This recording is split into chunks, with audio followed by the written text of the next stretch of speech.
आपलं चॅनल, आपला आवाज. KTV news Ratnagiri, Konkan, Maharashtra.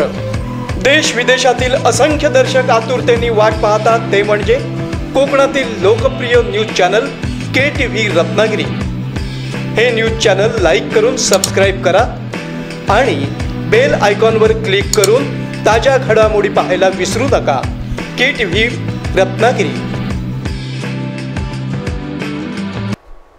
रत्नागिरी तालुक्यातील गोळप जिल्हा परिषद गटाच्या होऊ घातलेल्या निवडणुकीत तिन्ही ग्रामपंचायतीवर शिवसेनेचा भगवा डावलाने फडकेल असा विश्वास खासदार विनायक राऊत यांनी व्यक्त केला आहे.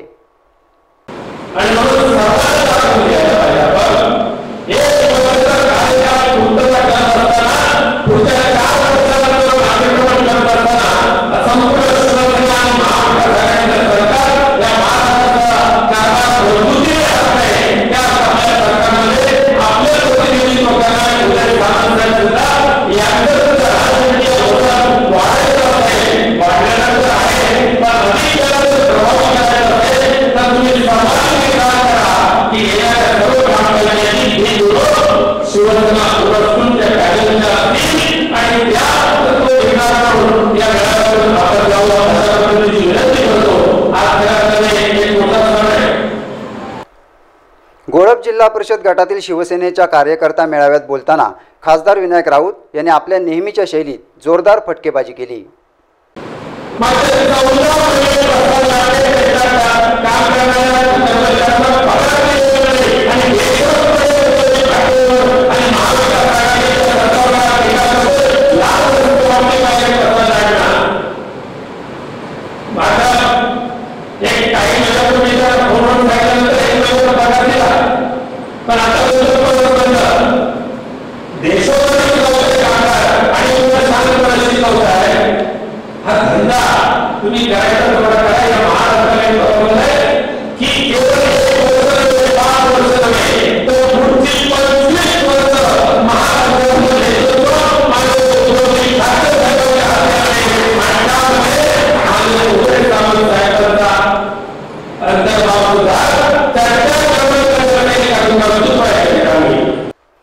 गोळप पंचकृषीच्या वतीने उच्च व तंत्र शिक्षण मंत्री नामदार उदय सामंत, खासदार विनायक राऊत, तालुका प्रमुख बंड्या साळवी, जिल्हा प्रमुख विलास चाळके, पंचायत समिती सभापती प्राजक्ता पाटील, जिल्हा परिषद सदस्य मानसी साळवी, आरोग्य व बांधकाम सभापती बाबू माप आदींचे स्वागत करण्यात आले.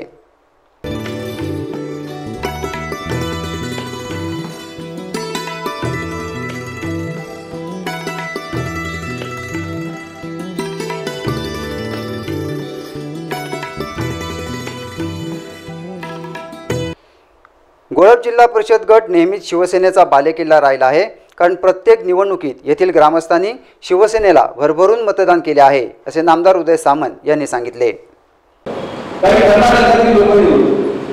आपले जे शिवसेनेचे पदाधिकारी आहेत, जे शिवसेनेचे ग्रामपंचायतीचे सदस्य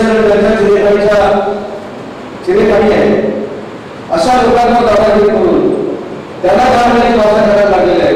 तर तुमच्या अपेक्षा त्याला तुम्हाला भेटणार जर तुमच्या आरोग्य त्याला शब्द दिला आहे की अशी बाहेरच्या राज्यातली प्रवृत्ती येऊन माझ्या शिवसैनिकांना किंवा माझ्या तालुक्यातील उद्योजकांना बाहेर काढण्याचा प्रयत्न करत असेल आम्ही सगळे मिळून त्याला बाहेर आलो. पण आपला धंदा जो धीमा चालू आहे तो कुठेही आम्ही बंद करू शकणार नाही. हे आपल्या सगळ्या मंडळीला सांगतो. पुन्हा एकदा मतदारसंघाचं मनापासून या ठिकाणी स्वागत करतो. 8 महिन्यानंतर आपण भेटू शकलो नव्हतो, आज आपण 8 महिन्यानंतर भेटतोय. पण आता भेटल्यानंतर मात्र शिवसेनेच्या तालुक्यामध्ये जिल्ह्यामध्ये एक नंबर आहे की अजून कशी मोठी होईल, अजून त्याचे कार्यकर्ते कसे वाढतील, शिवसैनिक कसे वाढतील, मतदार कसे वाढतील आणि सभासद कसे वाढतील यासाठी आपण सगळ्या पदाधिकाऱ्यांनी प्रयत्न करावे आणि जोरात काम करावं एवढीच विनंती करतो.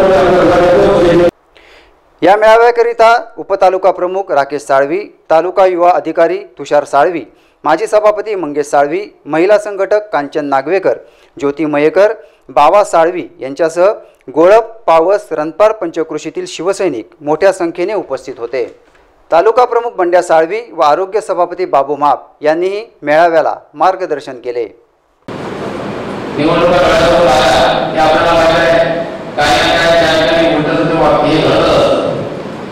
आता काही ठिकाणी सांगितलं जाते की आता आपण शिवसेनेचे पदाधिकारी जे विरोध पॅनल उभं करणार आहे आणि आपण शिवसेनेचा पॅनल उभं करून आपण निवडणुकीला सामोरे जायचे आहे. पण आपण आपल्या सर्व कार्यकर्त्यांना मी नम्रपणे विनंती करेन की असं काही नाही की जो उमेदवार असेल तो शिवसेनेचा पक्षाचा असेल त्यामध्ये कुठेही काम चुकीच्या पद्धतीने होणार नाही ही सर्व जबाबदारी सन्मान्य सावंतांची. अनेक ठिकाणी चुकीचं सांगितलं जाते आणि चुकीचं जरी सांगितलं असेल तरी सर्व कार्यकर्त्यांची आपण जबाबदारी आहे की आपल्याला कुठल्या परिस्थितीमध्ये त्या तिन्ही कामांवर शिवसेनेचा प्रभाव पडवायचा आहे आणि तो 100% प्रभाव पडवा ही मला खात्री आहे. विरोधक त्यांच्यावर वेगवेगळ्या प्रकारचे टीका करत असतात. ते विरोधकाचं काम आहे, ते त्याचं काम बजावत असतात.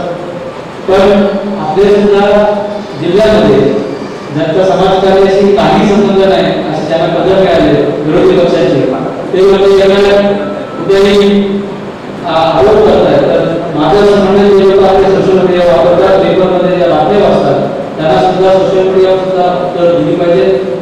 भाजपसारखा पक्ष हा राज्यामध्ये आणि प्रत्येक जिल्ह्यामध्ये सुद्धा गोंधळाचा वापर करण्याचा तयारी आहे. खोटं बोलायला एकूण बोलायचं, कुठेतरी गोंधळ सदृश परिस्थिती निर्माण करायची, आरोप करायचे आणि एखादी बाजू जरी खरी असेल ती कशी खोटी दाखवायची हा त्यांचा प्रयत्न आहे. हा आणून पाडला पाहिजे. आपल्या सगळ्या कार्यकर्त्यांनी गंभीरपणे आपल्या वाड्या, आपली गावं, आपले मतदारसंघ सगळ्या प्रमुख कार्यकर्त्यांनी सांभाळा. आपल्या प्रत्येक मतदारापर्यंत, ग्रामस्थांपर्यंत पोहोचा, त्यांची काळजी घ्या. म्हणजे भविष्यात आपली शिवसेना सुद्धा जशी आहे त्याच्यापेक्षा अगदी भक्कमपणे काम करेल. आपलं चॅनल, आपला आवाज. KTV news Ratnagiri, Konkan, Maharashtra. देश विदेशातील असंख्य दर्शक आतुरतेने वाट पाहतात ते म्हणजे कोकणातील लोकप्रिय न्यूज चॅनल KTV रत्नागिरी. हे न्यूज चॅनल लाईक करून सबस्क्राईब करा आणि बेल आयकॉनवर क्लिक करून ताज्या घडामोडी पाहायला विसरू नका. KTV रत्नागिरी.